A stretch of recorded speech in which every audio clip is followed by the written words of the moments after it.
पे भी पोस्ट किया था कि प्रगति यात्रा में क्या दुर्गति थी और उस दुर्गति में अपनी प्रगति वो ढूंढ रहे हैं। किस हिसाब से घेराबंदी किया जाता है, असली चीज़ जो है नहीं दिखा जाता। 5000 ऐसे पुल पुलिये हैं जिनका अप्रोच पत्र नहीं है कि छात्र छात्राएं पढ़ते भी हैं, कंपटीशन की तैयारी भी करते हैं और धांधली हो जाता है, परीक्षा पोस्टपोन्ड हो जाती है, पेपर लीक हो जाता है। कितनी निराशा होती है। कई लोग आप जान रहे हैं कि दही चूड़ा में उन्होंने आमंत्रित किया था, तो उसमें गए थे। तो क्या वो शामिल होंगे उस समय पे हम लोग बताया जाए।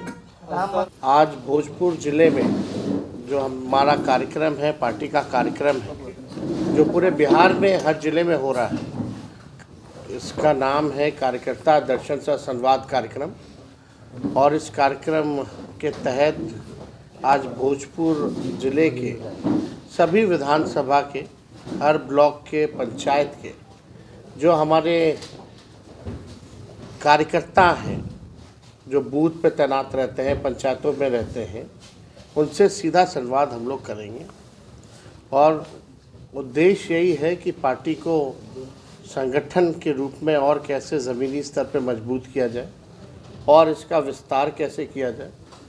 और जो लोग कार्यकर्ता अलग अलग क्षेत्रों के आएंगे, वो लोकल इश्यूज़ जो होता है उससे भी लोग जो है अवगत कराने का काम करते हैं, फीडबैक देते हैं, सलाह देते हैं और उसी के सलाह पर जो है हम लोग को निर्णय लेने में भी किसी चीज़ को लेकर के सहूलियत होती है। तो कोई कमी बेसी हो तो उसको कम्युनिकेशन गैप ना हो, इसको देखते हुए ये कार्यक्रम जो है रखा गया है। और महिला संवाद भी हम हर जिले में जो है कर रहे हैं। महिलाओं से भी बात होती है, संवाद होता है। और महिलाओं का कहना है कि महंगाई की मार जो है सबसे ज़्यादा अगर कोई झेलता है तो महिला झेलती है। घर चलाना मुश्किल हो गया, महंगाई में बचत नहीं हो पाता, कोई बीमार परिवार में पड़ जाए तो उधार लेना पड़ता है, आर्थिक स्थिति ठीक नहीं रहती है। और हम लोगों ने भी जब जाति आधारित गणना कराया था तो उसमें साफ रिपोर्ट में आया था कि 94 लाख ऐसे परिवार हैं जिनका आय जो है 6000 रुपये से कम है। तो इन्हीं सब फीडबैक पर हम लोगों ने तय किया था कि जब सरकार हमारी बनेगी आने वाले चुनाव में, तो 1 महीने के भीतर जो है माँ बहन मान योजना की शुरुआत हम लोग करेंगे, जिसमें सीधे 2500 रुपये जो है खाते में उनके जाएगा। और जब वर्करों से बात होती है तो स्मार्ट मीटर से लोग बहुत परेशान हैं जो ग्रामीण हैं। तो हम लोगों ने तय किया, क्योंकि बिजली का दर जो है बिहार में पूरे देश में सबसे महंगा है, तो 200 यूनिट फ्री में बिजली हम लोग उपलब्ध कराएंगे। वृद्धा पेंशन हो, सामाजिक सुरक्षा पेंशन हो, जो 400 रुपये मिलता है उसको बढ़ा करके हम लोग 1500 रुपये करेंगे। और एक बार पूरा बिहार घूमने के बाद जो है हम लोग अपना ब्लूप्रिंट बिहार के सामने, बिहार की जनता के सामने, क्या हमारा विजन है, बिहार को हम लोग आगे कैसे ले जाएं, इस पे भी हम लोग चर्चा करेंगे। आपराधिक घटनाएं बढ़ गई हैं, लॉ एंड ऑर्डर का क्रिमिनल डिसऑर्डर जो है बिहार में हो चुका है और पूरी तरीके से अपराधी जो है बेलगाम हो रखे हैं। डबल इंजन की सरकार है, 20 साल से नीतीश कुमार जी बिहार के मुख्यमंत्री हैं और 11 साल से केंद्र में एनडीए की सरकार है। हम लोगों का बहुत पुराना मुद्दा, महत्वपूर्ण मुद्दा रहा है कि बिहार को जो है विशेष राज्य का दर्जा दिया जाए, विशेष पैकेज मिले। और यही बात आदरणीय नीतीश कुमार जी भी कहते थे। अब तो वो सरकार में है, अब देगा कौन बिहार को विशेष राज्य का दर्जा। इसी बात पे नीतीश कुमार जी कहते थे कि भाई पदयात्रा भी करना पड़े तो वो करेंगे, मांग करते रहे केंद्र से। आज तो खुद केंद्र में सरकार में वो पार्ट एंड पार्सल है, तो कौन दिलाएगा बिहार को विशेष राज्य का दर्जा। अभी मुख्यमंत्री जो है 2 अरब 25 करोड़ 78 लाख रुपए खर्च करके संवाद अपना कार्यक्रम चला रहे हैं प्रगति यात्रा के नाम पर, लेकिन किसी से संवाद नहीं करना। चाहे उनके अपने कार्यकर्ता हो, चाहे ग्रामीण हो, और जो सुनहरा जो अधिकारी दिखाते हैं वही मुख्यमंत्री जो है देखते हैं। कल हमने ट्विटर पे भी पोस्ट किया था कि प्रगति यात्रा में क्या दुर्गति थी और उस दुर्गति में अपनी प्रगति वो ढूंढ रहे हैं। किस हिसाब से घेराबंदी किया जाता है, असली चीज़ जो है नहीं दिखा जाता। 5000 ऐसे पुल पुलिये हैं जिनका अप्रोच पथ नहीं है। पुल है तो अप्रोच पथ नहीं है, अप्रोच पथ है तो पुल नहीं है। ये समस्या पूरे बिहार में। पिछले बार भी यात्रा पे मुख्यमंत्री निकले तो उसका कोई काम क्या हुआ वो किसी को नहीं पता। तो ये केवल आई वॉश है। और हमने पहले भी कहा है, सरकार जो है 3-4 लोग ही जो है सरकार चलाने का काम कर रहे हैं।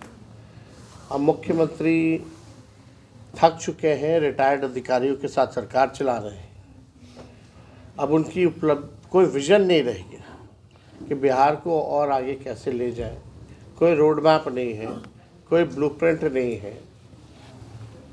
और लगातार कई बार मुख्यमंत्री शर्मसार बयान जो दे देते हैं महिलाओं को लेकर के, उससे भी जो है बिहार का, हम लोगों का चेहरा जो है झुक जाता है देश के सामने, दुनिया के सामने। जिस तरह का मुख्यमंत्री का बयान आता।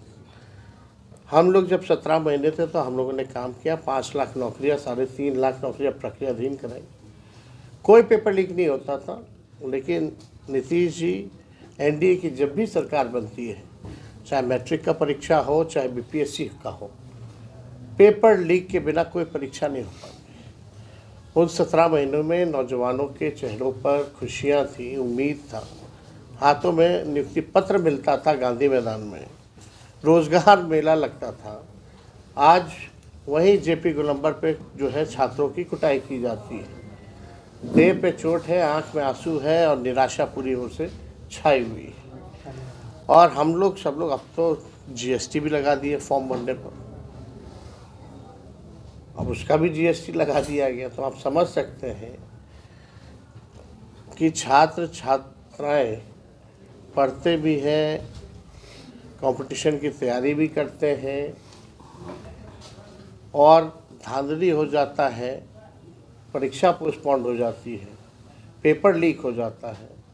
कितनी निराशा होती है। कई लोगों का उम्र निकल जाता है, सर्वर डाउन हो जाता है, लाखों अभ्यर्थी जो है फॉर्म नहीं भर पाते। तो चाहे किसान हो, चाहे मजदूर हो, या कोई लोग हो, हर वर्ग इस मौजूदा सरकार से जो है परेशान है। तो हम लोग पूरे बिहार का दौरा कर रहे हैं। अब अंतिम चरण में ही जो है हम लोगों का ये रह गया है कार्यक्रम का। इसके बाद 4-5 ज़िले ही रह जाएंगे। हमको लगता है कि नवादा, नालंदा, पटना, वैशाली, छपरा और सिवान जो है रह जाएगा। हमको लगता है कि फरवरी 1st वीक तक ये हम लोग जो है कंप्लीट कर लेंगे। और हम सब लोग की कोशिश है, प्रयास है कि लोगों के सामने एक मजबूत विकल्प दें। क्योंकि 20 साल तक अगर एक ही ब्रांड का एक ही बीज अगर खेत में रोपिएगा तो ज़मीन भी खराब हो जाता है और फसल भी नहीं आती। तो अब समय है नए ब्रांड का, नया बीज लगाने का, ताकि फसल भी अच्छी हो और आने वाले नस्लों का भविष्य भी बेहतर हो। तो और कोई सवाल अगर आप लोगों का होगा तो एक एक करके पूछ सकते हैं। सबसे पहला सवाल ये है कि एनडीए में सब कुछ ठीक नहीं चल रहा है क्या? चुनाव नजदीक आते ही बगावत के सुर निकलने लगे हैं। जीतन राम मांझी लगातार बयान दे रहे हैं। और देखिए उनकी एक जिले की पार्टी, उसमें हम क्या टिप्पणी करना। फिर से नीतीश कुमार पलटी मारेंगे क्या? फिर से आपके साथ नहीं कोई सवाल। अब चुनाव होगा। राम मंदिर के 1 साल हो गए हैं, क्या जवाब दे दे। चुनाव अब होगा, अब जनता चुनाव करेगी। जिस जतिवार गणना का आप उपलब्धि कह रहे हैं, उसी उपलब्धि को राहुल गांधी नकार रहे हैं। कह रहे हैं कि हमारी अगर सत्ता आएगी तो फिर हम दोबारा करवाएंगे बिहार में। हम इस बात को कई बार कहे, जो आपका रिपोर्ट आया उसके तहत आरक्षण बढ़ाई गई, लेकिन और उसका क्या किया गया? जो हम लोग योजना ला रहे थे उसका तो सरकार कुछ कर नहीं रही है। और जो आरक्षण हम लोगों ने बढ़ाया था वो तो निरस्त कर दिया गया कोर्ट से, तो इसका उपयोग तो कुछ नहीं हो रहा। उसके संदर्भ में उन्होंने कहा था कि भाई जो भी हुआ है उसका रिजल्ट क्या आया है। हम लोगों की सरकार के जाने के बाद उन 94 लाख परिवार जो गरीबी रेखा के नीचे पाए गए हैं 6,000 रुपये से जिसका कम है, उसके लिए क्या किया गया। हम लोगों ने कहा था जहां बेरोजगारी होगी उसको 2 लाख का मदद करेंगे, जिसको अपना ज़मीन नहीं है उसको ज़मीन लेने के लिए 1 लाख रुपया दिया जाएगा, जिसको अपना पक्का मकान नहीं है उसको 1,20,000 रुपया दिया जाएगा। तो इसका इम्प्लीमेंटेशन ज़ीरो है। तो हम लोगों की सरकार बनेगी तो इसका इम्प्लीमेंटेशन जो है हम लोग जरूर। जीविका दीदी के बारे में खूब नीतीश कुमार कहते हैं, लेकिन आपकी एक सभा में 1500 रुपए का मानदेय का बात नहीं 1500 देखिए मानदेय तो 20,000 वो सीएम बोली थी आपसे कि 20,000 रुपए आप आएंगे तो सुन लीजिए। उनकी समस्या है सीएम जो होती है जीविका जी दीदियों में दिन भर जो है काम करती है, मेहनत करती है, लेकिन कुछ मिल नहीं पाता। और अगर अधिकारियों से अगर वो बात करती है तो अधिकारी खुलेआम कहते हैं रहना तो रहो, जाना तो जाओ, साफ तौर पर। तो हम लोगों का है कि उन पे हम लोग विचार कर रहे हैं कि उनको भी एक कम से कम जो है फिक्स प्राइस जो है वो जो है मिले, ताकि जिस हिसाब से उन लोगों का काम होता है उस हिसाब से उनको इंसाफ भी मिलना चाहिए। पशुपति कुमार पारस को लेकर आपका क्या कहना है तेजस्वी जी? आपके पिताजी से उनकी लगातार नहीं ना, पुराना रिश्ता हम लोगों का रहा है ना, और पुराना रिश्ता रहा है तो पारिवारिक रहा है। और आप जान रहे हैं कि दही चूड़ा में उन्होंने आमंत्रित किया था तो उसमें गए थे। तो क्या वो शामिल होंगे लोहे पे जिसमें? उस समय पे हम लोग बताया जाएगा। आपने नीतीश पप्पू कुमार यादव को का गुलाम सर- बीज कहा, लेकिन उनके प्रति लालू जी का रुख जो है वो नरम रहता है। कोई नरम गरम की बात नहीं है। पत्रकार लोग ही बेचैन रहते हैं, बार बार पूछते हैं आ रहे हैं क्या, आ रहे हैं क्या, आ रहे हैं क्या, अगर आएंगे तो ले लीजिएगा क्या। लगातार ये कई दिनों से चल रहा था। तो पत्रकार लोगों के बातों को ठंडाने के लिए उन्होंने कहा भाई ठीक है, लेकिन ऐसी कोई एकदम भाई अब तो सीधे चुनाव होना है। चुनाव के बाद भी तेजस्वी जी बिहार को अभी कौन चला रहा है? तेजस्वी जी बिहार को अभी कौन चला रहा है? नीतीश कुमार या उनके प्रशासनिक पदाधिकारी? आप तो जान ही रहे डीके पॉलिसी जो है सुपर सीएम है। कौन है डीके बॉस? डीके बॉस कौन है? समय पे बताया जाएगा। बुझे वाला बुझा था, सोना के पीसा था। शराब कांड पर सरकार ने कहा है कि ये मौत ठंड से हुई है, जबकि वहाँ देखिए शराब कांड पर सरकार की तरफ से बयान आया है। आप देखिए शराब कांड। देखिए कहीं भी शराब की घटना से अगर मौत होती है तो प्रशासन का पहला कोशिश यही रहता है कि उसको छुपाया जाए और कोई ना कोई अलग मुद्दा जो है लाने का काम करती है, तो आई वॉश करती है। लेकिन आप भी जानते हैं, हम लोग भी जानते हैं कि क्या सच्चाई है। कांग्रेस शासित राज्यों में जातिवाद गणना क्यों हो रहा है? कांग्रेस को शराब तो की करना शुरू चाहिए। किया जाएगा। अगर तेजस्वी की सरकार बनती है तो क्या बिहार में पुनः फिर से शराब खोला जाएगा? देखिए इस पे हम लोगों ने अभी कोई निर्णय नहीं लिया है ना। ये विमर्श की ज़रूरत है। विमर्श करके जब कोई निर्णय लिया जाएगा तो आप लोगों को बताया जाएगा। एक अन्य सवाल, झारखंड में जिस तरीके से हेमंत सोरेन की सरकार में माई बहन योजना का मिला था, क्या आपको लगता है कि उसको आपने रीड किया, उसका जो स्ट्राइक रेट नहीं देखिए आप तीन चार जगहों पर अलग अलग 3-4 राज्यों में ये योजनाएं जो है अलग अलग नामों से चलाई जाती हैं, चाहे झारखंड हो, बंगाल हो, मध्य प्रदेश हो, कर्नाटका हो। और वाकई में आज महंगाई चरम पर है। देश समझिए कि कितना हो गया है, $1 की 86 रुपये हो गई है। देश की हालत जो अर्थव्यवस्था बिगड़ता जा रहा है, महंगाई जो है चरम पर है। हर चीज़ जो है महंगा हो चुका है। गैस सिलेंडर 1200 रुपये हो गए। कई महिलाएं संवाद में कई सिलेंडर तो दे दिया गया लेकिन गैस की कीमतें जो हैं हाई हो गई कि खाना बनाए कि नहीं बनाए ये सोचना पड़ता है। तो इस दौर में अगर उन लोगों को आर्थिक न्याय मिले तो उन लोगों के लिए लाभ होगा, बचत होगा। अपने मनपसंद का कुछ खरीद सकती है, ठंड में बच्चों का स्वेटर खरीद सकती है, अपने मन पसंदीदा चीज़ को जा कर के बाहर खा सकती है, कुछ बचत हो सकता है। तो क्यों नहीं एकदम करना चाहिए। एक अंतिम सवाल, राजद कितने सीटों पर चुनाव लड़ेगी सर अभी विधानसभा जो?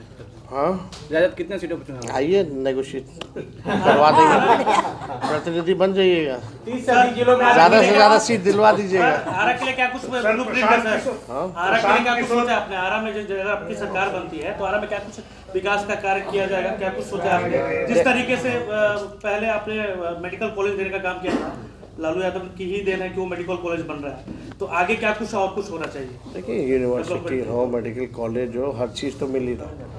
जो योजनाएं जो हैं उसका लाभ तो सभी लोग उठाएंगे, पूरे बिहार के लोग उठाएंगे, चाहे बिजली मुफ्त का हो, वृद्धा पेंशन का हो, या माई बहन मान योजना का हो। और भी विशेष परिस्थिति में यहाँ और बेहतर सुविधाएं हों, इस शहर जो है और बढ़े, इस जिला में किसानों की जो समस्याएं हैं उसका जो है समाधान होना चाहिए। प्रशांत किशोर ने तो जो भी ज़रूरत होगी उस चीज़ को हम लोग करेंगे। सर प्रशांत किशोर कदवन जलाशय परियोजना बोले हैं, प्रशांत किशोर कदवन जलाशय परियोजना कैसे अभी भी राजनीति में भाई कितने लोग आते हैं, कितने लोग जाते हैं, कोई गिनती थोड़ी है। बिहार का दूसरा विकल्प प्रशांत किशोर अपने आप को बता रहे हैं सर। अब बताने के लिए कोई भी कुछ भी बताए, उसमें हम क्या टिप्पणी करें? किसानों के लिए सर कदवन जलाशय परियोजना का निर्माण हुआ था सर। हम लोग अपना प्रयास करें। किसानों के लिए कदवन जलाशय परियोजना का निर्माण होना था, अभी निर्माण नहीं पाया। प्रशांत किशोर पे सर आपका देखिए हमको उन पर कोई टिप्पा टिप्पणी नहीं करना है ना। लोकतंत्र है, लोकतंत्र में सबका स्वागत है, सब लोग आजमाएं। जनता मालिक है, जनता जिसको चुनेगी वो सड़कों पर हो। किसानों के लिए सर कदवन जलाशय परियोजना बनना था, अभी तक नहीं बन पाया है। अच्छा दिखवाया जाएगा, आवाज़ उठवाया जाएगा। चलिए हो जाए।